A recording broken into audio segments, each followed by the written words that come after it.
All right. Welcome back for another episode of Collegiate Exclusive, the Collegiate Rocket League podcast with myself and DJTJ. And for this week only, our special guest, Coach Shane from Davenport University. Shane, welcome to the podcast. How you doing? I'm doing great. Thank you guys so much for having me. Glad you're here. Glad you get to bring some insight, especially from the Great Lakes land that happened this weekend. I know you were there coaching. TJ, I know we weren't there watching it from remote over this past weekend, but still, you know how you doing. I'm doing great. We got some live updates from Shaka, Yeah. So there's obviously a few of those insider stories that we got a taste of, but Shane will be the expert on that topic. But it was a great weekend for Rocket League. We have a lot to get through today. Yeah, and you were at your own LAN as well in Georgia. Talk about what happened at Game Fest. Oh, man. So the largest BYOC LAN in Georgia outside of DreamHack Atlanta, that is what happened at Georgia Tech on their campus, sponsored partially by the school and also with partners like Coke, Intel, I believe HyperX threw some stuff our way. There's a whole slew of sponsors that I should know, but I don't. It was a blast. We had over 125 different BYOC attendees, all in one, 300-person lecture hall. So for those of you who go to a big school, you know what that looks like and how crazy things got. But it was really cool. I had to set up 2 different production studios in one classroom and run 2 separate streams on school internet. So that was what my job was over the weekend. But we had a really good time. Big shout out to Brody with the former Skillshot Media program, now as a freelancer. And also shout out to Noah from Augusta. He was our other exec producer over on the B stream. So yeah, it was a blast. Had a great time. Nice. Hey, that's a real grassroots LAN experience right there. So, well done. Shout out Brody as well. I love him. He's a former Night Lights caster as well. So, you know, I got to show some love there. But we do have a lot to talk about. Headlines today going into Collegiate Exclusive. It's transfer and retirement season, which is bittersweet. It's a bittersweet time for the seniors and for the transfers. And we had our first big one, especially within the SEL. So let me put the tweet up there real fast. Caribou announced his retirement from UTA Rocket League. He said he might return to Collegiate in the future when he gets his master's at a different school. Potentially. That's the only way he's coming back. I'm kind of sad about this one, guys. This one hurts my soul. It truly does. Caribou is an insane player who has been very consistent in terms of Southeastern Rocket League players. UT Arlington has had their fair share of ups and downs, but Caribou's been there for all of it. Shane, I'm not sure what your experiences are like with the UTA roster, but Caribou's been on this team, captaining this roster for so long. Yeah, well, guys, I don't have a personal relationship with Caribou, but I've obviously seen Caribou's name floating around for a while now, going back all the way to really when I was playing. And it was really cool to see Caribou because obviously UTA was a titan in the CRL space for a while, one of those heavyweights in the West in the old format. And when Samba and that iteration of that roster kind of fizzled out, you kind of wondered what was going to happen with them. And I think at first when Caribou came in, a lot of people didn't really expect them to do much of anything, and they stayed relatively competitive in the West for quite a while. So yeah, obviously what he was able to do there in his time at UTA was super admirable. And you know, it's definitely sad to see him go as it is, anybody in this space. So, yeah, hell of a career to Caribou. And he also has one of the greatest clips of all time on a Nightlight show match. I'm gonna replay it real quick here. I had to post it with his video. Sorry about the quality. I don't know what's up with Twitter, but best redirection on 0 second, the best 0 second goal I've ever seen out of anyone at any point in my casting career. Is actually insane. And that's the type of player that Caribou is, just clutch goal after clutch goal. So I'm sad about that. But there were other retirements and transfers announced as well, as Valkyrie announced his transferring from Stockton to FAU, so he's joining the SEL here. TJ, I know you've got some interactions with Valkyrie, so if you want to talk about this one as well. Yeah, Valk is somebody who I really like to consider a close friend. We had our fair share of ups and downs during the Stockton drama, but we are still very close. We've been talking about this transfer for a very, very hot minute now.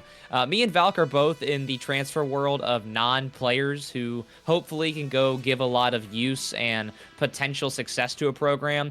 Alex has done just so much for Stockton, and I hate that at the end of the day that staff program wasn't able to take full advantage of his skill set, and especially being where Stockton is as well. They're in a very, very high traffic area. I believe they are directly in Atlantic City or not far from it. And they got to do a lot of big activations through there. So I'm very proud of Alex for making the move. Florida's going to treat him so well. And FAU, I do hope that they're one of the next big D1 schools to hop up. I think Alex is the guy to really champion that move. All right. Yeah. Have you had many interactions with him, Shane?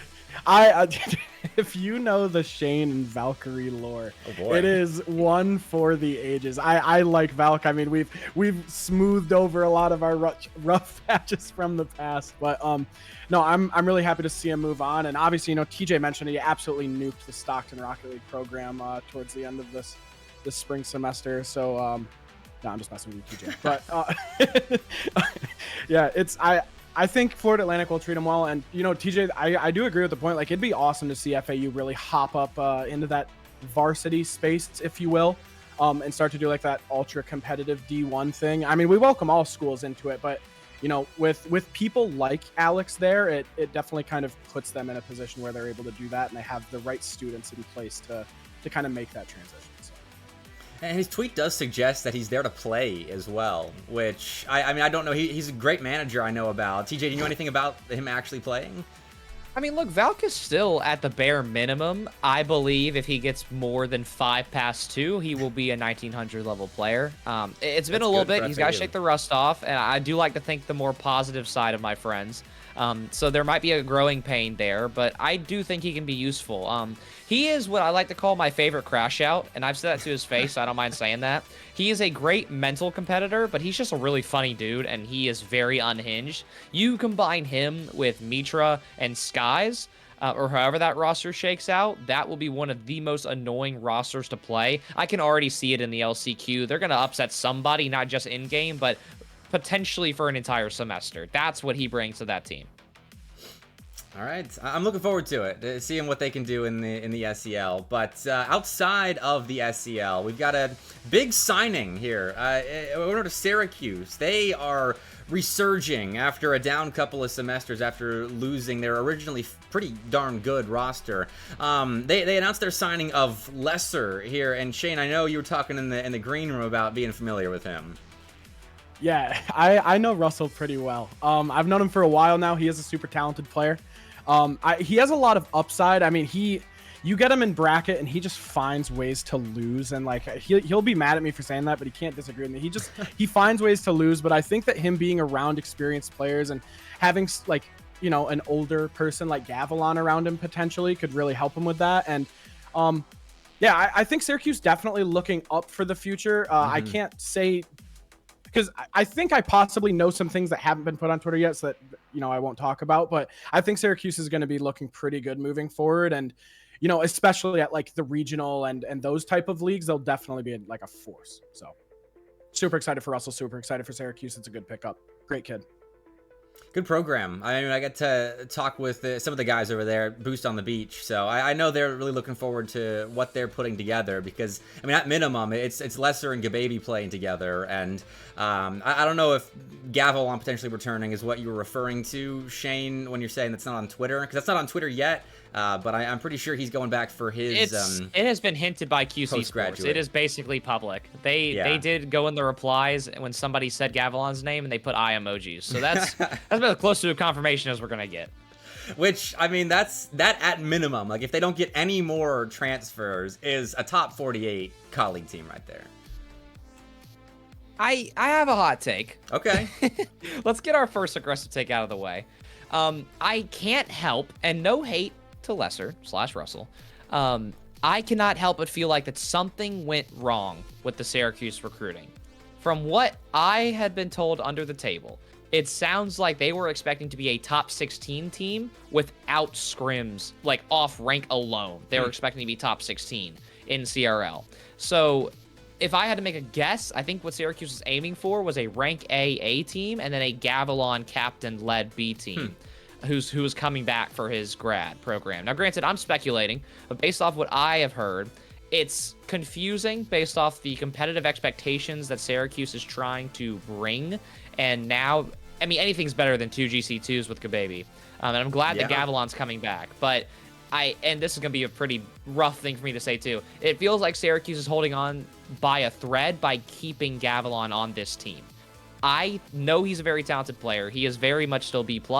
But if Syracuse wants to be a force to be reckoned with in a CRL that is not split up by the East and the West, well, even if it was split up, they'd still struggle in the East, then they have to get higher level talent. And then what I am very interested to talk about later in the show is who are the potential rank A, rank X, whoever players that they didn't sign. Anyways, that's my take.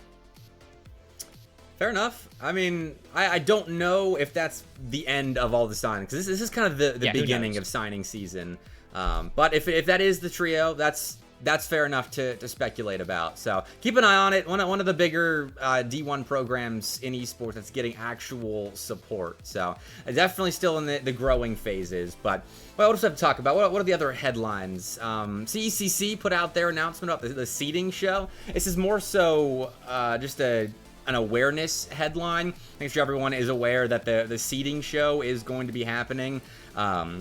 April 25th at 8 Eastern, 7 Central. So they're putting together the seeds. And I know the regional qualifiers, so the South, North, East, West, whatever the titles are, they get the top 4 seeds right off rip. And then the rest of them are seeded together. And we learned something else. That Davenport is going to be going to CECC.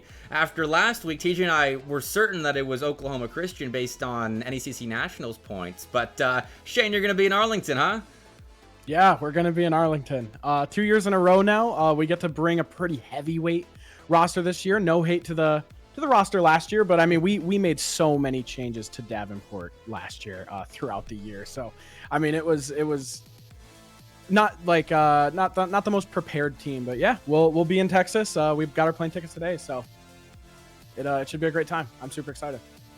It's another, I mean, pretty much top 10 CRL team going there, TJ. And, I mean, Oklahoma Christian, I mean, it was in the same boat. So we're kind of exchanging one top CRL roster for another one going to CECC. Just in our minds, we thought that it was OCE. Yeah, that honestly is probably my fault. I think that after the NECC Nationals playoffs happened and OC got the win over y'all in the LCQ, Shane, I think I assumed that was for CECC, so I think I just misread it. So apologies for all of you who heard us talk about that last week. I'm very happy that Shane's going to be there. Yeah. I would vouch, and this is not, I'm not saying this just because Shane's here. A Davenport team with a full-fledged coach in Shane is a better addition to CECC than an OC team who has been, out of all the top 12 teams of CRL, the most variable. Fair enough. Okay. You're not just saying that because Shane's here, are you? I'm serious. Yeah, I'm very serious. That's what I'm thinking. Look, I'm man. not. That's what I'm thinking. I can't glaze because then Shane's gonna get too big of a head, Okay. bigger than his head already is. But you know, I'm just gonna say that. I mean it. Yeah, I mean, hey, it is what it is, bro. I mean, I can say this too because like OC, you know, 2 of those guys are very, very good friends of mine. They beat us once all year, bro. Like if anybody deserves to go to CECC, it's my Davenport boys. Chili, I love you. I don't know if you're still in the chat, but yeah, you got the 1 win. You got the one. Sorry, 2 wins. 2 wins. You got us in the NECC LCQ while you were wearing the suit, and then and you got us earlier in the year in like some open that nobody cared about. But yeah. So nah, dude. With all taking everything into account, like CECC is the best tournament of the year. Like if you're a collegiate program, with the loss of CRL Worlds and other things of that sort, like you want to be at CECC. And again, I'm not directly piggybacking off of the OC argument with this, completely different point that I'm making here. Yeah. It is the premier collegiate tournament now. Until things change, I mean, and we have nothing to complain about. I mean, it's perfectly ran. Maybe not perfect, but Neon Star does a great job with everybody at CECC, and yeah, it should be an absolute blast. Last year it was so much fun. Well, we'll talk more about CECC in a little bit on the show, but let me use something you said as a segue here, going into the NECC national results segment. Last chance qualifier. OC does get the win over you guys in Game 7, and this is for the NECC Division 1 Nationals LAN, correct? Yeah, so there was a qualifier through the upper and a qualifier through the lower bracket for that. And so, I mean, you guys beat Akron Blue in the lower bracket to twice. Get out of there. Twice in 2 days. Yeah. Yep. I mean, this is a stacked last chance qualifier. How'd you guys get out of it? Maryville FF'd, and then the rest of the way we just kind of vibed out. I cannot confirm nor deny if we'll be going to that yet, just because it's another national tournament the week after CECC. Okay. Which would require twice as many flights and twice as many hotel rooms, and it's a D2 school, bro. Like, we got to figure some stuff out on our end, but dude, yeah, like absolute gauntlet. Like, why is if you anywhere you look, bro, it's like it's an absolute banger match. You know what I mean? Like, we've got a Game 7 and match 4 there, St. Clair Gold against Illinois State. You go down to the lower bracket, like Akron Blue. Come on, man. Like, it's Maryville that did not disappears. look fun. Well, yeah, I mean, obviously we can't say too much about Maryville, but if Maryville even shows up and plays, like, this looks completely different too. You know what I mean? So, yeah, like, talk about an LCQ. Like, we're very thankful there was two qualifying spots, because if there's one out of this thing, like, holy cow, man. Stack bracket. I mean, TJ, does this play out kind of in your head how you might have expected? Now, this happened the day before we did last week's episode. We didn't cover it, but I mean, now that we have a little bit extra time to, does this play out how you expected it to? Well, I mean, I glazed Shane earlier. Now I gotta go back on it. Perfect. I will say this: I do think that Davenport would have still gotten that loser spot with the Maryville FF, but I am genuinely surprised to see in that upper semifinal the Akron 4-1 loss. I know this is a team who online have not been anywhere near the same level of skill that they've showed they can be either in the fall or on LAN at all this school year. I'm not sure what their problem is online. They've had a lot of success outside of collegiate play, so they just got to kind of reel it in online, and at least they are going to be at CECC. I don't think they're too concerned about NECC as much as they would have loved to be at that event. And there is still a very tough pool of teams ahead. So congrats to OC. I'm glad they get one last hurrah. And also congrats to y'all, Shane. But there is still a lot of talent left to go, so best of luck. All right, let me pull up the NECC Nationals points rankings so we can talk more about that, because most of this national results segment is going to be NECC, since they're really setting up the next couple of weeks their national tournament online for everyone except for D1. This is how the points shook out, and this is why TJ and I thought I think that OC were going to CECC, because the top 4 teams above them in these national points they already have bids, and so we figured that's how the NECC bid system worked. But it was different. But still, this is the national point rankings here, and I believe for Division 2 it's even more significant, because the top 8 teams here are playing in that online bracket, and this is a fairly stacked Division 2 bracket as well here. And TJ, I get your thoughts on this. I mean, South Carolina missed out on just one round of placement in the spring. Yeah, I don't mind letting my bias show here. I'm pretty upset that South Carolina loses that spot by 1 game. And no hate to Delaware. It's just in terms of the Southeast, it would have been nice to see both Florida and South Carolina represent. I think I'm more surprised when you look at the fall results. A lot of this makes absolutely no sense. So, first of all, Lords winning the entire fall, I don't get that. Top 4, top 6, sure. I don't know about all that. Second place, Indiana Tech. You know what? That's a sleeper team. They can have it, right? And then moving down the list, one of the other big surprises was go look at St. Edwards. This is, in my opinion, what should be the best team in all of Tier 2. Division 2. But instead, not only did they really, really struggle in the fall, they also really struggled and barely even made, I believe that's top 6 in terms of points. In the spring. So I am just very confused. I know NECC, I know the league play format, it catches a lot of teams off guard. Florida is another interesting team in terms of our Southeastern boys. They at least got back on their high horse at the right time in the spring. But their seeding now in the actual nationals bracket is going to reflect just how almost god-awful, that fall performance is going to catch up. I mean, you see these matchups. Everything makes sense other than this Florida-Daytona match. If I may, who was St. Edward's third in the spring? I didn't keep up with them at all after Drury left. Well, that'll take a second. Give me 1 second. Okay. I'll find it for you. I'm pulling up their roster right now. It looks like it was... Take your pick out of Vegas, Buff Sosa, or Lefty. Was it not Lefty who was the sub? Or was it for Vegas have come in? It could have been Lefty. It was most likely Lefty based on I mean, what I'm losing seeing. to Drury, or not losing to Drury, losing Drury as any team, let alone St. Edwards, where he's like a cornerstone of that roster. Like, that's a gut punch, man. Like, you're going to struggle so badly after losing somebody like Drury. So I'm also just wrong. St. Edward's roster that I was seeing in the spring, I was looking at the wrong team because I'm so smart. No, the roster that I am seeing is...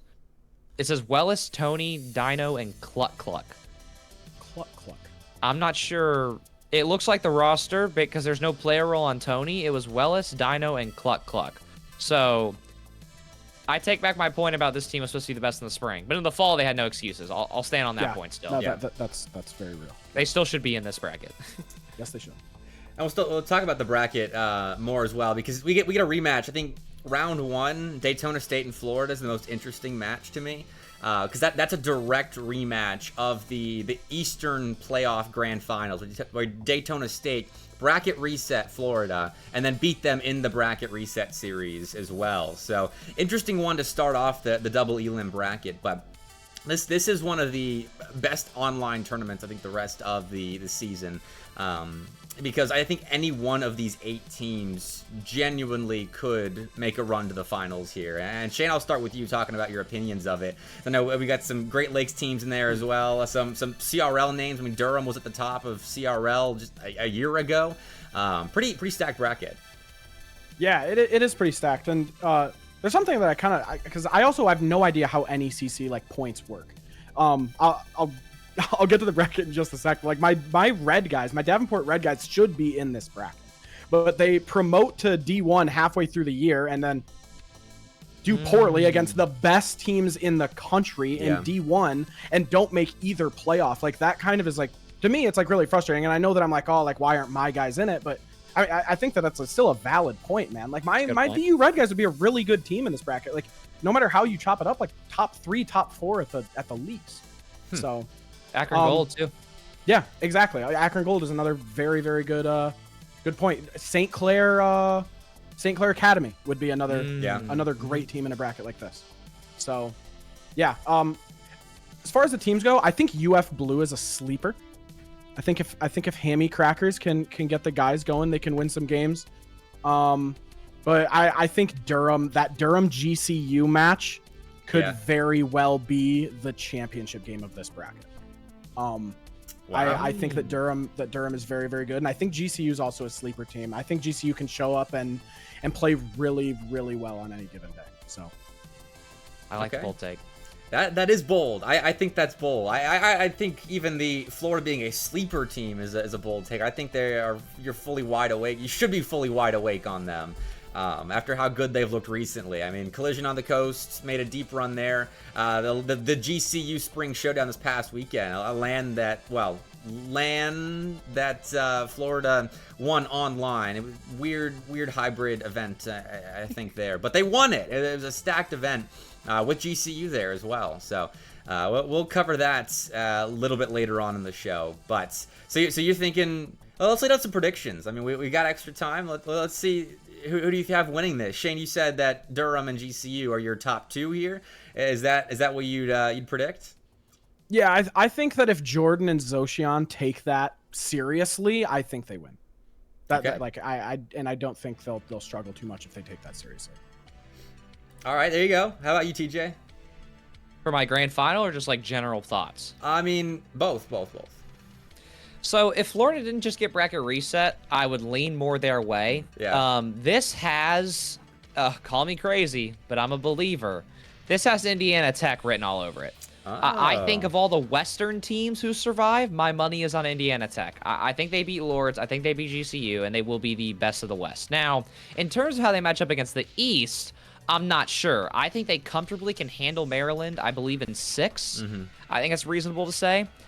We talked about this Southeastern Oklahoma State University roster, and they're also very confusing, but they are also very talented. And I also believe, if I'm correct, I think this team's being coached by Rapid, or it's being coached by a different Rapid, based on what their NECC says. So that's an interesting point to bring up. I do think in the final, when it's all said and done, I want to say it is going to be Daytona State. I think I like that pick. And then I think it is let's go with an SE Indiana Tech losers final, a Indiana Tech UF losers semifinal. Okay. And then give me, just for the sake of it, just because I got to ride with Miller and them, just give me Indiana Tech in that final. Why not? I might be confused here. Who's on Daytona State? Like who? I don't know who's Ian's on team. Daytona. That's Ian and Lefty. Yeah. Oh. It's okay. My it's- bad, Daytona State. I have severely disrespected you guys. I didn't know you guys had like a team. That's my bad. Is this who you pulled up And earlier then for it's St. Edwards, it's TJ? Sullis. Yeah, I accidentally said his name for St. Edwards and I corrected myself. So, yeah, there's that. It should be Ian, Sullis, and Lefty, I believe. Yeah, Ian can ball, bro. Yep. Ian can ball. Yeah, he's tough. He's tough. That's why I have them in finals. I like their odds. Yeah. I mean, they've been making like actual CRL runs as well. And then you toss in the Eastern playoffs win. Daytona State looks good right now. I could see a Daytona State Florida rematch, but I don't know if whoever loses that is going to make the lower bracket run. As this is definitely an increased skill level since the Eastern playoffs. But I think Daytona State wins it. I'll put my money on them. That's all the prediction I'll give though, because my predictions haven't looked so hot lately. If we're looking at the CCS I can give you one brackets easier. later. Okay. King's gonna win all of Division III nationals. Okay. They will most likely steamroll without dropping a game, or maybe one. I can tell you that much. All right. Looks like we're discussing D3 nationals now. Let's see who King's competition Briefly, is. just briefly. It's pretty linear. That's I don't want to why I'm derail not the looking show. to pull it up. What's the NECC I don't want to derail the D3 show, but I bracket? think Big Wade goes out on top because this bracket looks kind of free. All right, here we go. Other than maybe Cleveland State, and then maybe Delaware. Yeah. That's Yeah. Delaware Academy. Oh, you're right. Yeah, so it's just Cleveland Yeah, State. there's no what. Yeah, there's no. It's A&M's just a Cleveland. pretty State. Yeah, good. I got. Cleveland King. State can ball, bro. I do agree. not sleep on Cleveland State. But have you met Big Wade? Okay, yes. I have I've met Big Wade, but bro, like there were some accusations made about Cleveland State in the fall because of like how insane they played on like certain days. I saw them at LAN. They look gross. Yeah, like they're good when on certain days. So that's what honestly my pick out of this bracket. I think Cleveland State wins this. Oh. Yeah. I know they dropped out of CCS at the start of the semester. Cleveland State did, and I had heard rumors that their roster was undergoing significant changes, but I never confirmed that. That was just what I heard. The reasoning why they dropped out of CCS, but they're still here, and they're the #1 seed in this national tournament. But I mean, A&M is good as well. I'm not saying that because Mystic's in chat right now, but A&M, they were telling me in the middle of the season that D3 was way too easy for them, and they were trying to rank up for the next season. So they won their division pretty convincingly. So I think A&M probably makes it out of their side of the bracket, and then Cleveland State and King probably could go either way if that's still a similar strength CSU. But I'm going Big Wade all the way. Come on. Didn't want to derail the show, but I had to get a Big Wade mention in there. That's a good shout. I wasn't going to talk about the D3 solely just because the competition, like when I looked at the playoff brackets last week, I was like, who are these teams really? Outside of NIU, King, A&M, really? But Nationals, that's a decent bracket when you look at maybe the semifinals matchup. But that's a good shout. It's a good shout. Let's talk regional, though. Great Lakes, what's up? No, that we're good. We're ready. No, let's talk about Great Lakes. We got expert Shane here for a reason. Yeah, Let's talk Great Lakes. okay. If TJ won't make dumb faces the rest of the show. What do you bring me here to do? Talk ball? Shh. All right, let's go to the guy that was at this Great Lakes event this past weekend. It was actually a banger. The finish was, at least. I didn't get to catch the beginning of the show. I was working another gig, but Drexel made a deep run, and they lose to Columbia College in both the winners finals and the grand finals. So close, yet so far. Shane, talk about the LAN. Yeah, for the amount of time I was there, it was super fun. We started off super hot, beat Akron Gold in 5. Melio just getting absolutely waxed by my Davenport guys. That was super fun. And then wheels just kind of fell off. I mean, that happens, I guess. But I mean, running into Columbia upper semis, that's not fun. Like, can't really name a single team there that really wants to do that. And then, I mean, that Michigan State lower quarter match between us and Michigan State, we lost 0-3 on 2 0-second goals and an OT. 3-minute OT at that. Yeah. So, that's like the closest 3-0 sweep you can really get, in my opinion. But awesome LAN. Bub does a great job. Shout out to the Caden guy that you guys might know, Shaka, running production over there. He did a great job. And yeah, everybody at Indiana Tech's great person. Really nice campus, honestly. That's the first time I had been there. It's the first time I had been to a GLCRL LAN, but yeah, definitely up there with the great regional leagues. I can confidently say that. All right. Hey, shout out to the Great Lakes guys for the glowing review. And for those wondering, St. Clair, I was told, forfeited their 2 matches because of a player sickness. But it was kind of a last-second thing, so I imagine that's why there's not a fill for them. And so, forfeit there in round 1. So St. Clair, I mean, TJ, that's who you were kind of backing to, I think, win the whole thing. That's what you said last week, right? Well, wait a minute. I hope not. No? I mean, they didn't even show up, TJ. I thought I had them in finals, I gotta be honest. I don't know if I had them winning, but I think I had them in finals. Yeah, I gotta be honest, I'm willing to die with that pick. If that team actually showed up, I would have still probably been okay with that pick. But I'm more just surprised at Drexel at all. Like, going back-to-back game 7s with Columbia, I hate they couldn't get it done just once, but I don't want to talk about them too much because there's another segment where I'll talk about them. And I talk about Indiana Tech a lot. I think this right here, because I have them doing well in D2, this right here is their big learning point they needed. They played Drexel very closely. We're talking about 5-minute OT, 1-goal game, 3.5-minute OT. And then with Akron Gold, that series was a little more spaced out. But, my sleeper team alongside Michigan State, another favorite sleeper team of mine, they're doing their thing. I was most surprised by Akron Gold. First of all, Shane, congrats on your first-round upset over them. Second of all, I am very confused based off playstyle picks alone, and also genuine competitive nature. I really don't know how Akron Gold managed to lose to Drexel. Not to mention they dropped 4 games in a row. That is very, very confusing to me. Yeah, I wasn't there for that. So we hit the road so my guys could play RLCS as soon as our Michigan State series is over. So anything after our Michigan State series, I can't really speak on. But yeah. I'm not sure. I only got caught the end of that when Drexel was really looking good the last couple of games. I mean, they're just on point. That whole grand finals against Columbia, it was so precise from both teams. Both sides looked so good. They were playing so accurately. You had to hit perfect shot to score on either defense. That's how the whole grand finals felt. Really high quality gameplay. Drexel must have just been on point that day, because I know how good they can be, but I've seen them have some rough stretches as well as a roster. So I'm glad to see them really making a deep run in a stacked tournament like this. So shout out to them, and like you said, some of our later segments will cover Drexel a bit more. So any last thoughts on the Great Lakes LAN, because that does wrap up their season as well. Either you?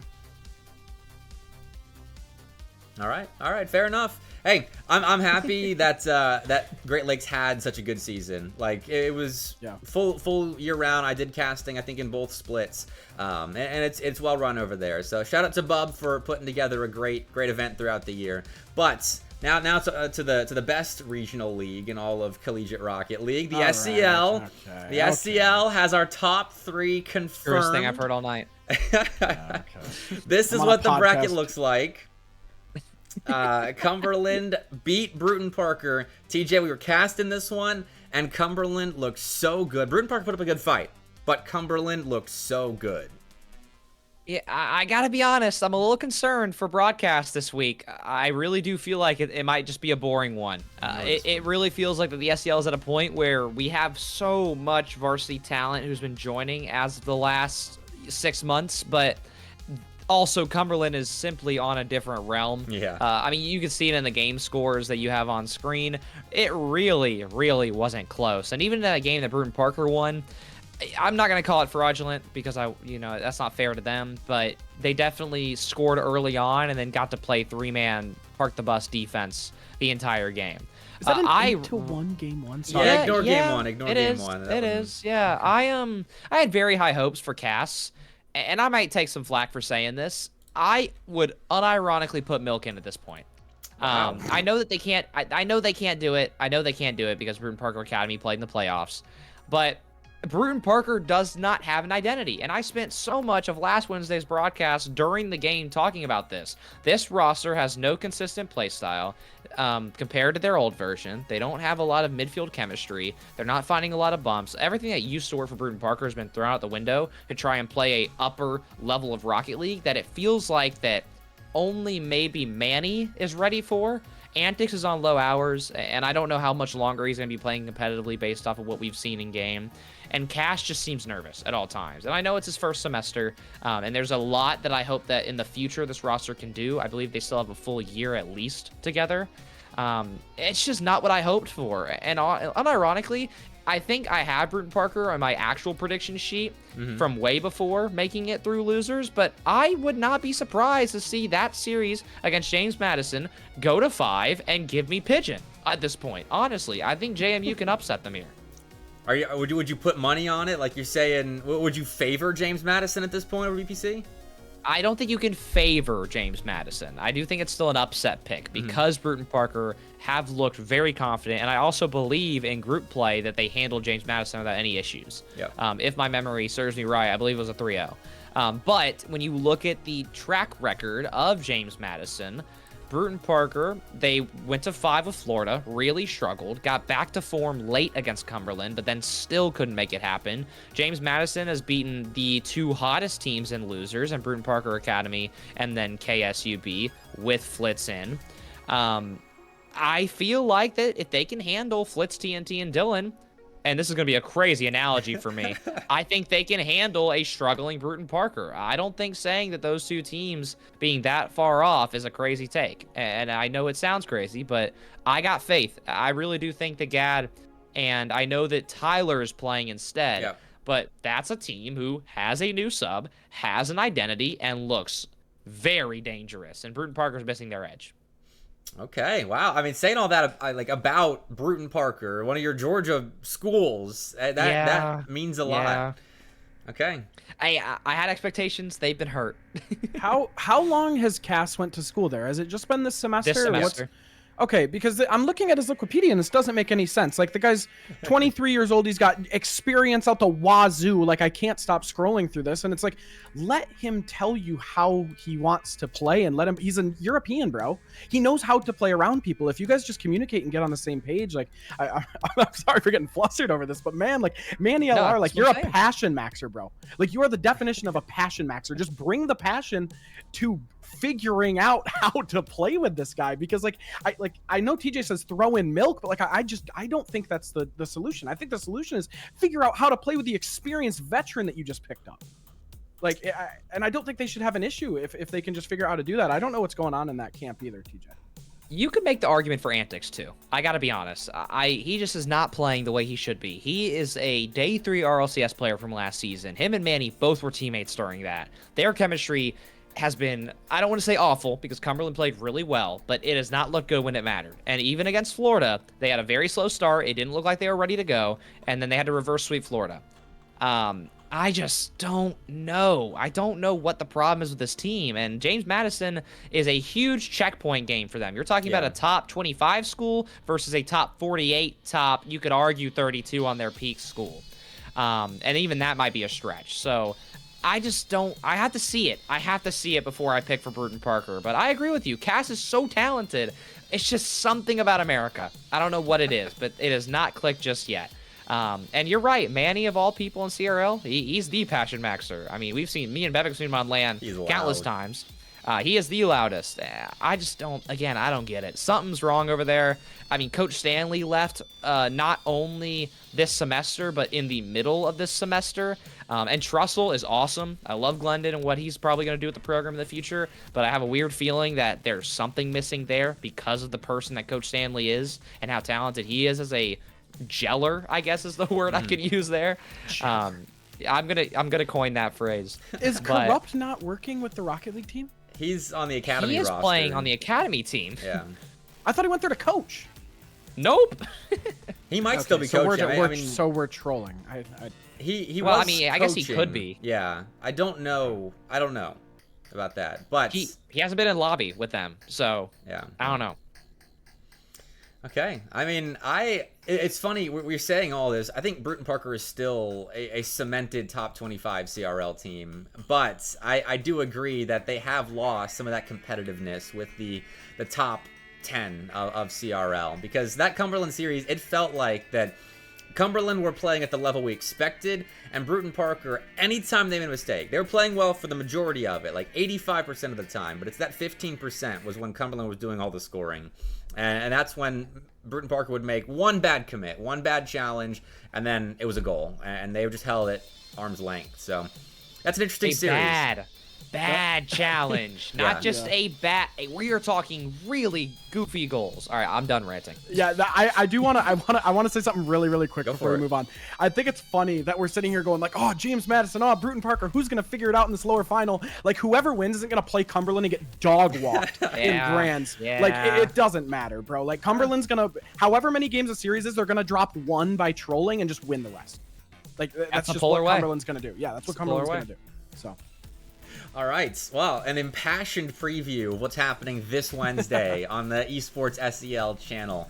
So make sure you're there for that, 7 Central, 8 Eastern, when we kick off our lower bracket finals at the SEL channel. But another event that happened this past weekend, Florida got a big win at the GCU Spring Showdown. And this was an odd assortment of teams here. I just saw this morning because I follow UF Club Esports on Instagram. They posted about it, and I was like, I didn't even hear about this. And when I show you the teams that were playing, you'll see what I mean when I say a weird assortment of rosters. Like, you've got East Tennessee State, Grand Canyon, obviously, Pittsburgh, Arizona State, Idaho State, Northeastern. This is covering the territorial 40 states of the U.S. Like with how much ground we're covering. This is a crazy one. And TJ, Florida came out on top. I'll switch the single elim bracket, which is a great win for them, considering it was a competitive LAN, and there were a ton of different teams playing here. Yeah, I think a conversation we have to have after I finish talking about this bracket is, where does this measure with the Crack Gaming best of ones? Yeah. I think that's the format that we got to compare it to next. But yes, an extremely odd assortment. I have learned a lot about Pitt in the last 3 to 4 weeks after seeing them at Volan and now seeing them here. Idaho State, we talked about that in the green room. Vanish and them have always been talented. I was more shocked to see ETSU perform as well as they did. Not only going 3-0 over teams like Arizona and Arizona State, which are okay wins given their skill level, but also for them to beat Idaho State. I was not expecting that. So to East Tennessee State, it seems like they're going to end their season off on a decent note. Northeastern over Grand Canyon. That's an awesome win for that program. I mean, I cannot even imagine what their lab was like. I mean, we all know that freakishly tall Angebro was probably doing flips or something like that. And then not to mention that obviously Florida gets their, and I coined this on our sheet, but I'm like 99% sure this is true. This should be Florida's first ever event win with that roster. I think it's maybe been this LAN and then maybe a Florida LAN with all of the teams in Florida. Like only a state-locked LAN. So this is their first external win, their first national event, quote-unquote, win. So I'm very happy for that team. They needed this. They need to get hot, especially with D2 Nationals and SEL knocking at their door. So I'm happy to see it, but yes, very odd. Who's on Pittsburgh? Who was on? Like, they went 3-0 Swiss? Messi. Hada Ruby, and I'm forgetting the name of their third. I gotta be honest. Is it like the really good Messi, like the guy that was like rank A in like 2019? Like yes, exactly that. Okay. Skyline's saying Also, the FF. Vanish is not on Idaho State. Okay, yeah. That you're thinking of Iowa wait. State. Vanish is Idaho Iowa State's State. EJ's God, I am team. all over the place today. That's Did they EJ's not team. play in this event? No. No, they Vanish didn't. is- All right, you know what? I'm just gonna stop talking. Who is No, on it's Idaho okay. State? It's okay. That's EJ's Idaho team. State is that Idaho State's like that one dude on Twitter. Dude, like this is gonna sound like I'm One hating dude on on him. Twitter. No, there's this one dude on Twitter that's like super passionate about like being like the sickest player in Idaho, and I like it. Like I'm not like Okay. I'm not hating on you at all. I don't know your name. I I'm don't know. sorry, but I see him all the time. Well, either way, shout out to Iowa Yeah. State. Yeah. All right, Skyline's saying in chat that they FF'd and that they all pretty much had to. The timing was terrible for RLCS. Okay, tell us more, Skyline. Like who all FF'd from this bracket?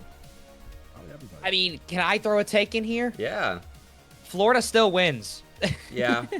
I think Florida still wins. And also, if timing was terrible, then how did Hammy play?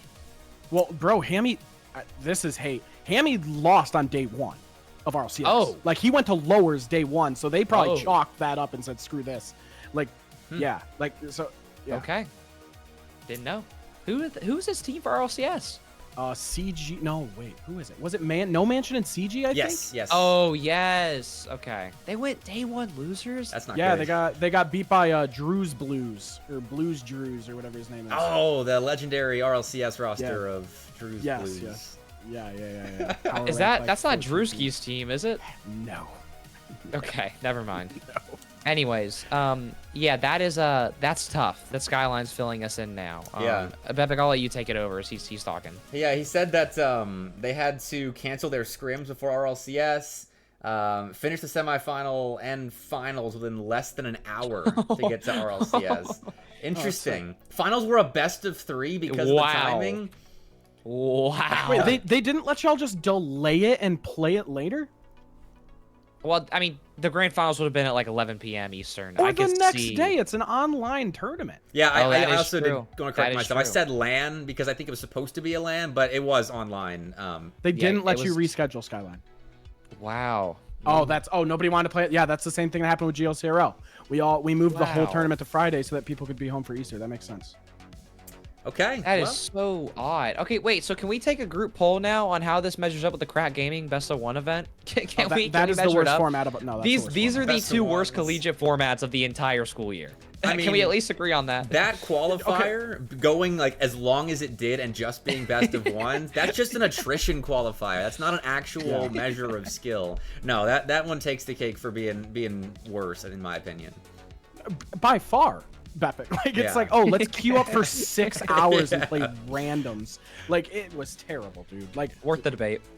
and they put it like boost on the beach weekend. Yeah. And, like, I'm so happy that because we were gonna try to get setups at like some random school at Boost on the Beach to play that, and I am so happy we didn't. Whoa, hold on now. Put some respect on Coastal Carolina's name. Concord won the CECC No, South no. qualifier there. It's true. No, they didn't have enough PCs for us, and I'm happy they didn't, or else we That's would have had to also queue true. 94 Yeah, best of their ones lab from their is growing. facility. That's for sure. All right. Shout out to them though. Yeah. Well, that's still a decent segue. I'm gonna skip our review of our CCS brackets for multiple reasons. For now, we can go back to it if we have time. But because this transitions well into our accolades of the week, talking about Great Lakes, talking about this GCU event. And TJ, I'll let you start off with your player and team of the week here, because it kind of ties in here. Well, first of all, player of the week in the freaky GCU hybrid online LAN event. MVP is Hammy Crackers. Yeah, Not just Hammy. my MVP, but also he was the MVP of the event, and it's very well deserved. Best of 3 or not, you cannot stop Hammy Crackers in a regional league.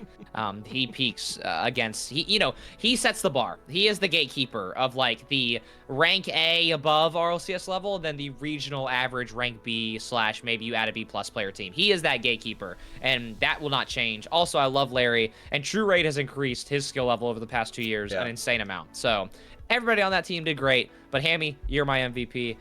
And then for team, I had to go Great Lakes for this one. I didn't take the winner. I took a team who I think, in my opinion, this is their best event result ever as a roster. It's Drexel. Very impressive. Again, I really hate they couldn't find either Game 7 against Colombia, just one of those Game 7s, and it's a very clear, like, most improved team of the week. But, you know, Drexel making it all the way to top 2 at one of the most competitive regional leagues, especially a LAN as well. Shout out to them. Yeah, Drexel. They did, like, games 1 through 6 that grand finals was so clean. And in game 7, Colombia really took it to them. I think the final was like 6-1 or something 6-1. like that. Yeah. Rough game 7 for them, but I'm happy that that's how it ended for Colombia because, and Shane, I'm going to combine our accolades here because we're thinking along the same line. So my team of the week is Columbia College. For obvious reasons here. Big win, Great Lakes, to cap off a season where they were at the top for the majority of it, even with the top teams like Davenport contested them well, Akron, Michigan State, really good roster trying to take them down, but it was consistently Columbia in Great Lakes, and they got the dub on land. So well done to the Cougars. And then you want to do your player of the week, Shane? Yeah, I do. And I think it stays consistent with the point that you just made for Columbia, and that's Cryptic. Yeah. And all season long, Cryptic just proved that he, like, all roads of GLCRL led to him. And they normally do like a defensive player of the year and an offensive player of the year and a league MVP. Well, all of those awards went to Cryptic this year. And so I think we should, you know, motion to change the name of the league, GLCRL, to Great Lakes Cryptic Rocket League, because he's made it very clear that he owns Great Lakes at this point. And what a way to cap off a career. That's how that's where I want to leave it. I mean, a few shortcomings for that roster this year. I think that things didn't pan out exactly how they wanted to, but you know, you show up to GLCRL and you play against some pretty dang talented teams in their own right and take care of business. And as you said, Bepic, that's what they did all year long. Other teams had moments, but Cryptic and Columbia, they proved that when it was time to win, that they could win all year long, and they capped it off.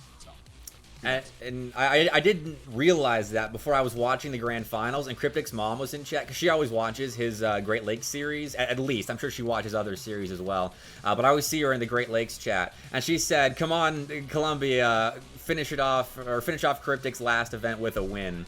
And I was like, oh no, Cryptic is gone as well. And Samba too is what Gusky was telling me today, is that Cryptic and Samba both are graduating, and so that was their last event as well. And he also said that there's some things in the works for building future rosters at Columbia. That's all he would tell me, unfortunately. So keep an eye on Columbia College. They may not be going anywhere in the CRL scene, despite changing rosters, because Gusky played extremely well too at that LAN. But Cryptic definitely deserves that Player of the Week accolade. So I don't think we mentioned them in the retirement season start of the show, but they're gone as well, which is crazy. Samba especially, because he's been at the top of CRL for so long, almost since the beginning. Like yeah.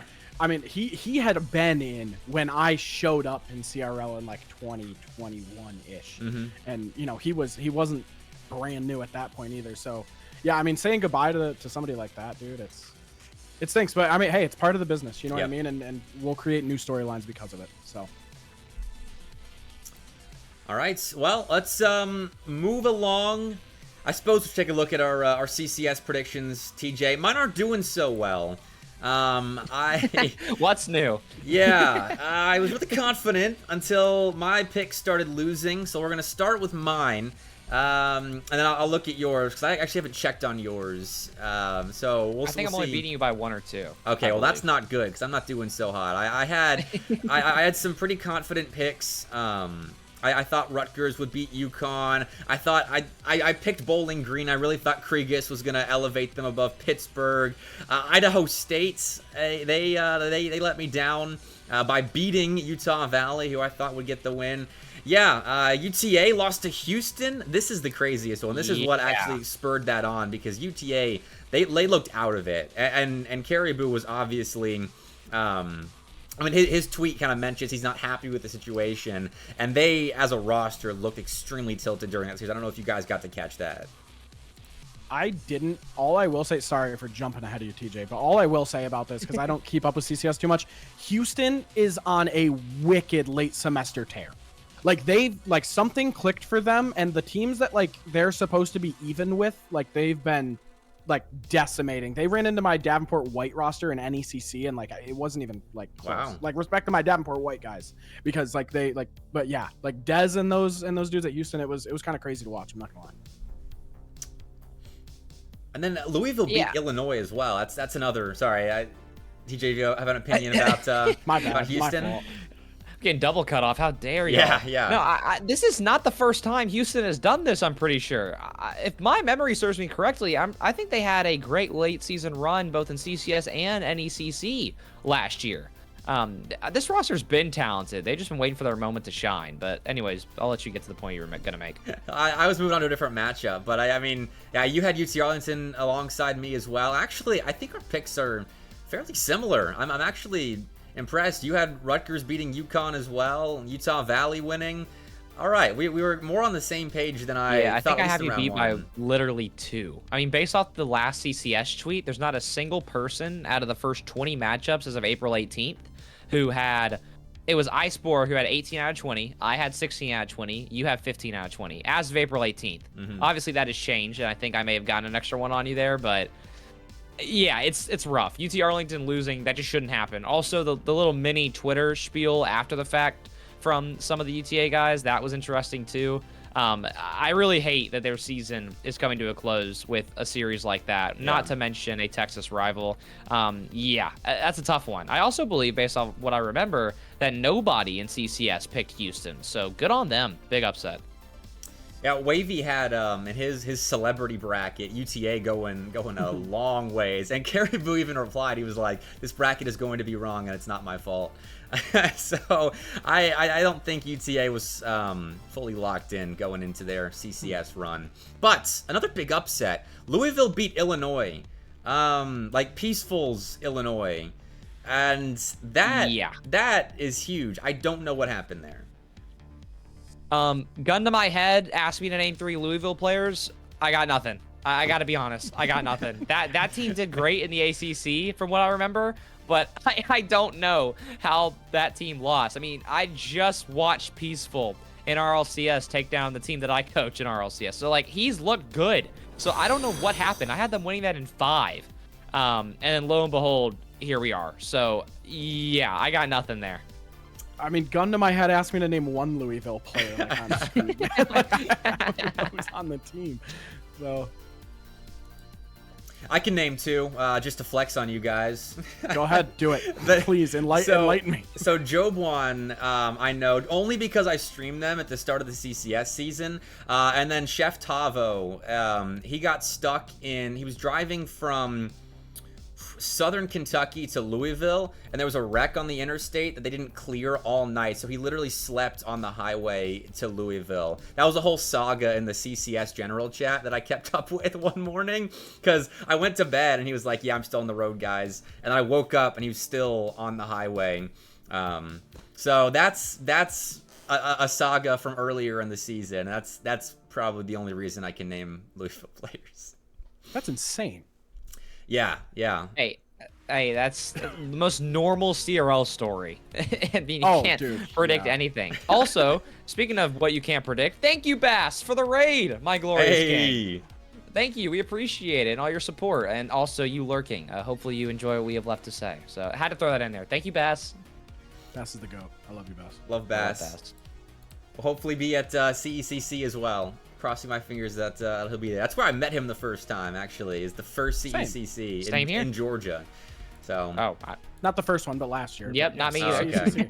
Well, I got you guys beat. Just another flex on the podcast. I met MrBepic in Atlanta, but not Bass. Dang. Yeah. What could have been?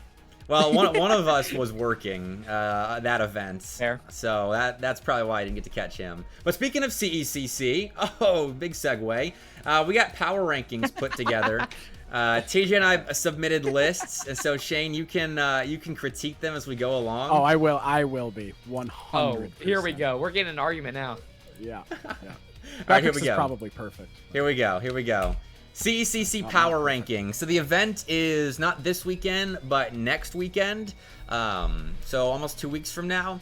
And this is who TJ and I have ranked out of the 19 teams that we have confirmed here. Thoughts, Shane? Okay. St. Clair Wait, Green. wait, pause. Should we not break it down like top 10 first? You guys definitely go through and like justify why you did certain things, because I'm already looking at some of these and I already have questions, so you might as well make your case. Did you want to go? I can start. I think the first crazy pick, or maybe not crazy, I think having Fisher at 4 is a bold take. But this team seems to not care about America or care about LAN or care about online play. I think they're just going to show up and do what they do. Also, their coach, Stolen, extremely talented. He is blending Frenchman with South American play style. This team could be gross. And unfortunately, the rumor on the block is that they may be disbanding after this semester, but I expect them to go out hot here. I think that's my first hot take. Okay. I mean, our fourth places are, you got Ball State at 5. I got them at 4. I love their current form. I think the top 3 is fairly clear, and we agreed in the top 3. So the 4 spots where we start to differ. Ball State's got great form recently, and they traditionally have looked really good at CECC as well. I believe they were in the grand finals last year. I forget who ended up winning that one. Ball State. Okay, it was Ball State. So they're the reigning champs, which is another reason I've got them up here. I think the field of skill has increased. Well. Reigning champs and had to play Boise State in the final. Yeah. Okay. Win. There's two ways to look at that, though, TJ. Like, sure, we didn't have West Virginia or Northwood last year, but, like, Boise was good last year. Good win. For the state of CRL last year. However, you take last year's Boise State and throw them in this year's CRL. Spoiler alert, they didn't really win too much. Like, there's lots of angles to look at that. I'm not knocking on it. It's just all this, if there's a time machine that Too Fast and them could use, great. It's just not. It's 2025. Like, it's not the time, in my opinion. Is Ball State actually going? What did they qualify through? I got the notes. Ball State qualified through ECAC. Oh, yep. Okay. That makes sense. I believe that's the fall spot that they earned. / when they lost to Concord in the spring, they would still have gotten it. Yeah, they would still have gotten it because Concord got the South bid, correct? Yep. And they also would have gotten it through their own athletic conference, but that's another conversation to have. Yeah, the South one, though, gets them the spot in the regional top 4 that gives you an automatic bye into playoffs, essentially. So that's definitely of higher value. But we'll keep going down the list here. So Cumberland is the team on this list that's not completely certain. We're assuming they're going to make it, though, just based on SEL performance so far. And also, if they don't make it through the SEL, they're probably making it through the Playfly LAN that's happening the week of, a couple days before CECC. So we're just going to assume that they're right there. And I mean, I've got Akron high up because of their BBB LAN performance. I think they look good on LAN despite their online struggles. And this is where the logic for me starts to get confusing, because some of these teams have looked really good on LAN, like Akron. At BBB, they look so good. But then you look at the online results of other teams like Ball State recently, St. Clair recently, and they are on fire. And so I don't know how to really accurately judge LAN results versus online results for CECC. I mean, Shane, as a coach, do you have any opinions on that? Well, if in a perfect world we get every single player from these rosters there, like that's one thing. But keep in mind, this is going to be an RLCS weekend. That's a good point. And like all of Maryville elected to not play certain things, to not go to this, to stay home and play RLCS. Players like 5UP from Akron can elect to stay home and play RLCS. Arju from St. Clair. Like all of these teams can really, really change. I can confidently say my guys, none of them are doing that. So you know what I mean? Like, and all right, listen, they're not on POAB. It's like these are my guys are in different situations. So that's fine. That's fine. Like if you have a serious shot of making an RLCS major, now we're having a real conversation of whether you should stay home. I think that Akron looks insanely good on LAN. I think that Akron's success comes down to 5UP trying. I think when 5UP cares and tries, they look really, really good. I think when 5UP doesn't try, I think they don't look really, really good. But yeah. In Kentucky, a lot of the teams, after Akron won, in the words of Mr. Crispy himself, whenever they lost to Akron, Concord was like, you know what? They're playing crazy. They can have it. This is not an event where they can have it in any team's mind. This is the event for all of these schools. Very few D1 schools in the mix here. This is the event. This is what you market your esport program for. This is the national championship outside of CRL. I don't feel like teams are going to let Akron slide. I think going into Kentucky, many of them had played Akron on land for the very first time. Also, Akron, just for some odd reason, has a camp set up in Lexington, and they get a buff. I don't know what it is, but Texas has not been that nice to Akron in the past, regardless of roster, ever since maybe like Tristan and them maybe won one of the original CRL national championships held over there. I just don't see Akron having that much success. I can hear out the decision to move them up into, where'd you have them, Bepic? Like top five? Yeah. I can hear that out because I think I had them top 6. 6? Yeah, so we're in the same boat there. I think the bigger point of contention comes to outside of the top 8 CRL teams. You have Davenport, you got Boise State, you got Illinois State, who isn't playing with Cosmic. Right. And then you got teams like LCU, Shawnee, etc. I think the bigger conversation to have is, can any of them upset in losers and make a run? Like Shawnee did that last year against some very decent competitive teams. I could see something happening. For some odd reason, I could see Durtho just, you know what, maybe Shane, maybe he happens to get in Cam's head, or like maybe he gets in a Polar's head.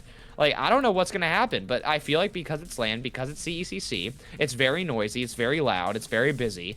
There's a lot that could go wrong without the players subbing out for RLCS. There is. And the point that I wanted to make is I'm going to give my Davenport perspective on this, and then I'm going to give my perspective on the LAN as a whole without Davenport at all, because I just think that my bias isn't going to help this. I think that if you look at our results, our absolute best, if we're playing at our absolute best, we're the 4th best team in this event. Okay. If we're not, we're down a few notches from there. Like pretty solidly. However, Cam on LAN is nuts. Cam on LAN is crazy. And TJ, you guys both casted the grand final where, I mean, it wasn't too close between us and Concord at Boost, but like Cam's dropping like 700 a game, man. Yeah. He was dragging low key. He was picking them up. Yeah, and that was Brock's first ever LAN event. Like, this is, I think, going to be a little bit of a different Davenport. It's our last event as a team this year. So, like, there's a little bit of stress, but I think the guys are just kind of like, hey, man, let's go have some fun. And I think that with LAN, that's the best situation you can be in. Yeah. The other point that I wanted to make is that in this event, once you kind of hit Cumberland, and like I said, I'm not including Davenport in this, after Cumberland, pretty hard drop off in my opinion.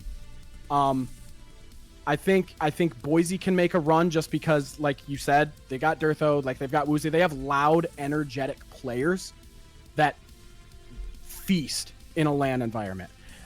Slayer, I could see Shawnee making a run, possibly getting some upsets, but like other than that, like I don't really see it. LCU showed up last year and got slammed. I mean, it's I don't see too much crazy stuff happening outside of like the Boise Shawnee angle. I think that the Northwoods, the St. Clairs, the Concords, the Fishers, the possible. I think that they're going to show up and they're going to be really, really good. And then if we get BBB Akron, we could see an Akron dub as well. So, yeah. There's a pretty distinct, I think, 3 tiers to this list of teams. Like the top 8 is pretty distinct, and then I think the next 4 are the could maybe make a run here. Yeah. And then after Shawnee State, I think on both of our lists, TJ, I don't see a world where, like, even though it's Kennesaw State, like, they've got Flitz. It's the typical 2/3 the A team with Dylan subbing Curry in. Yeah, no Curry. And with that in mind, GCU's decent. They're playing Shawnee State tonight, actually, on Monday Night Lights. So we'll see them in about an hour and 20 minutes or so. So we can get a decent look into how GCU is in current form. But, I mean, after that, like, the NAU, Pittsburgh, San Jose State, Villanova, Southern New Hampshire, like those guys are there just because they're in conferences that aren't that competitive. it really does feel like almost a Division 1, Division 2. Like, I'd be happy if I saw LCU beat a Boise State, beat potentially a struggling Cumberland, beat, I hate to say this, Shane, maybe beat you guys, or if you guys beat Akron. I'm saying that in terms of dark horses, I'd be okay to see a few. What school did you name was gonna? I said LCU. Like if they go dark horse and they make an upset, I'd be happy. But also I'd say that about you guys against Ball State, against Akron, against Cumberland. I think you guys can and potentially will beat Cumberland. I think it depends on if Polar sleeps or not at that point because it's LAN, and I know those Cumberland boys know how to have a good time even with Coach Claypool breathing down their neck, which he runs a tight ship for good reason. So. Who knows? A lot could go wrong. A lot could go wrong. But my point is that there's a lot of ways to look at it, a lot of results that are going to be wins. Like, for example, Kennesaw State, if they take a game or two off of Shawnee with Dylan, that's a win. If they beat GCU, that's a big win, in my opinion. That's a decent win. If they lose to anybody below them, chalk the lane. Go home. Chalk the lane. And it goes the other way around. Like if Pittsburgh beats San Jose State, they beat NAU. It's great. Yeah. Southern New Hampshire, Villanova should be a banger Tier 3 matchup here at CECC. I'm really happy to see that one just because I purposely have them above Villanova, mainly to rage bait a little bit, but also because they did take a game off of a throwing Tay and then the rest of Concord. They took 2 games. Yeah. Took 2 games. That was a bad series from Tay, though. Like, I'm aware. I am very aware. But also, like, they are not awful. They are decent. Like, compared to some of the teams, I hate saying this, compared to some of the teams who got athletic conference spots, I don't mind the skill of teams who got athletic conference spots this time around entirely. That's true. There's obviously 2 or 3 where I would be like, okay, maybe. I mean, maybe I'm not referring to the bottom 2 teams on my list and your list. I think the rest are fine. I'm perfectly okay with the LAN. Now, granted, I do hope CECC gets to a point where we can truly call it the most competitive LAN out of all of Collegiate Esports, and it's not there yet, but the top 10 should be really fun games to watch here. All right. Well, I mean, I think it's going to be a fun LAN regardless. Like, you've got the different portions of it. And Shane's raising his hand. All right, what's up, Shane? BK Stack, he's going to be really happy. He's going to be really happy. He just showed up in chat after I say what I'm about to say. But let's not forget that those teams do get those seeds. But I just want to point it out that DJTJ went on record and said that Davenport beating Ball State is an upset. As if we aren't 3-2 against them all time, with the first one being Byra, Bolte, and Exiled beating them in NECC Legends last spring. So let's use that upset word a little bit more carefully when we're talking about Davenport. BK, if you sell, I'm burning my Ball State shirt. I'm burning my Ball State shirt if y'all sell. We're calling it an upset. All right. So, CECC champs, CECC JV champs, spring 2024. I'm putting Wilt Chamberlain era, no film, CECC champs. I'm putting the list back up there so that after I picked against Ball State in the Colleague Madness and their Twitter account, I'm assuming BK had something to say about that.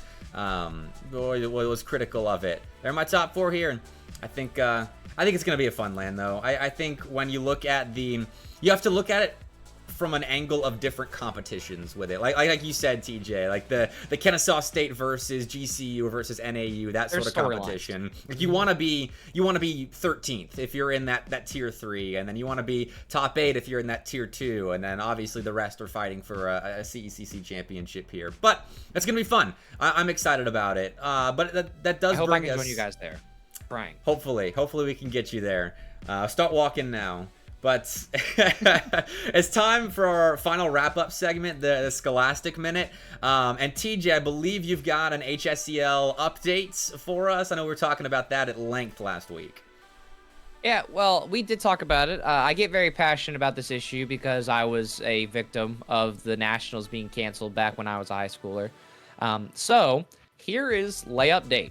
So, of course, to no surprise, Generation Esports and HSCL have decided to do their Nationals online, including their LCQ online.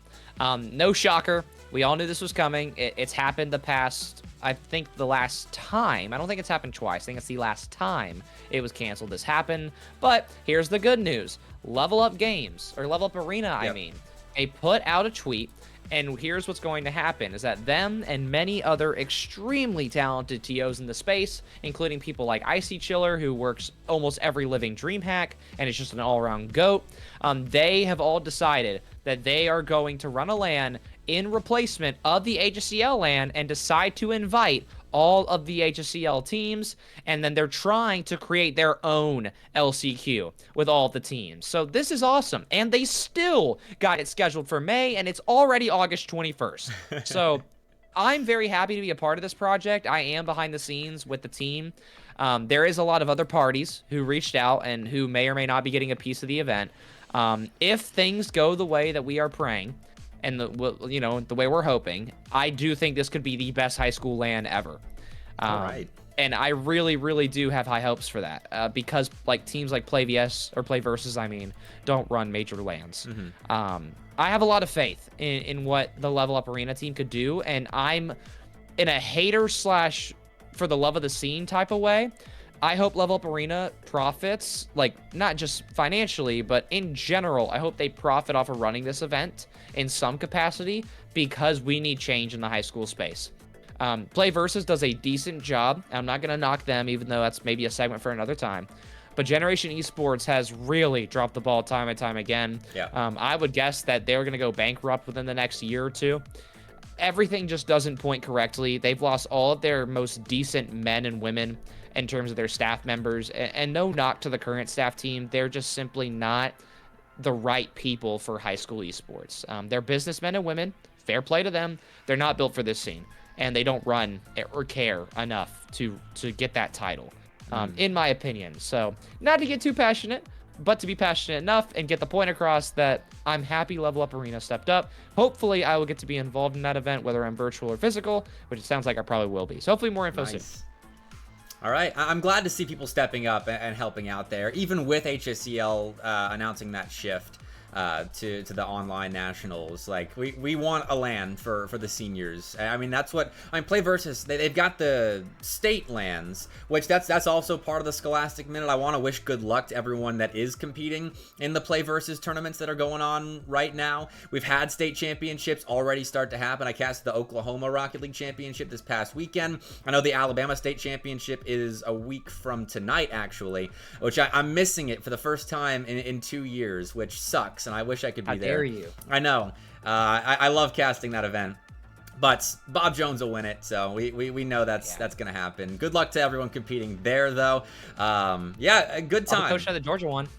Yeah. I casted the, I think it was the quarter, no, it was the round of 16 is what it was today. Yes. Of the 4A, 5A, 6A, etc. Division of it. So that one's coming up quick. Where is the Georgia one? Is it still at the Bartow Arena? Well, it is actually the second time ever it's been at the Bartow Arena. So, yes, it is still there. It is actually this Saturday. So, I'll be making the trip from Athens to be with my boys. Hopefully, we bring home... I got 3 seniors on my team, so hopefully we'll bring it home. Also, one of my other disciples, Asian Eyes, with Precise Central, will also probably be there with my alma mater. So, it'll be a very fun, very, very fun event. So, and that's this weekend. It's crazy. Tis the season. So, can't wait. I still need a Slick Charlie jersey, BePic. Yeah. I still need a Slick Charlie. That kid was hooping, bro. The streets will remember Slick Charlie's performance today. North Gwinnett can ball. Yes, they will. The streets will always remember Slick Charlie.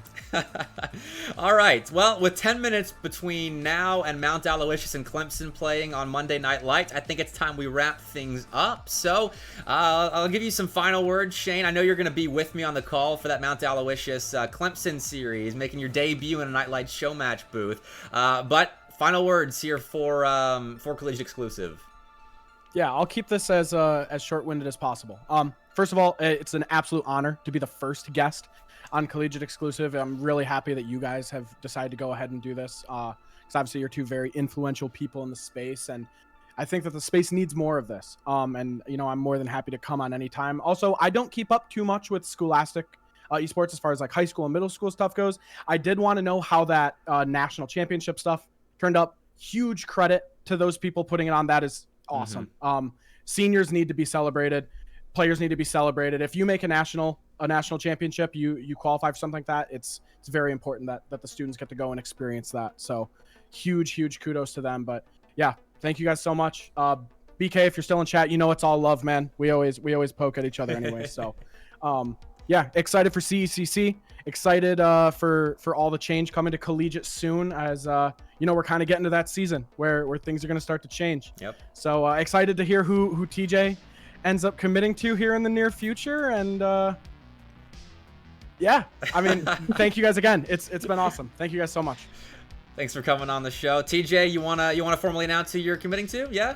Ah, man. If only I could. Believe it or not, I think I can say this confidently. In about a month's time, almost a month's time, my commitment video will be officially released.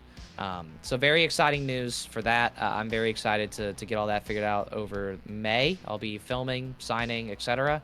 And then it'll be off to the races in July. But outside of that, no, I mean, I'm very happy that my career is in a place where I get to sit here and talk about everything Scholastic Esports, top to bottom, collegiate to middle school to, I mean, who knows, maybe we'll have an elementary school minute down the road when it reaches that level of gamers.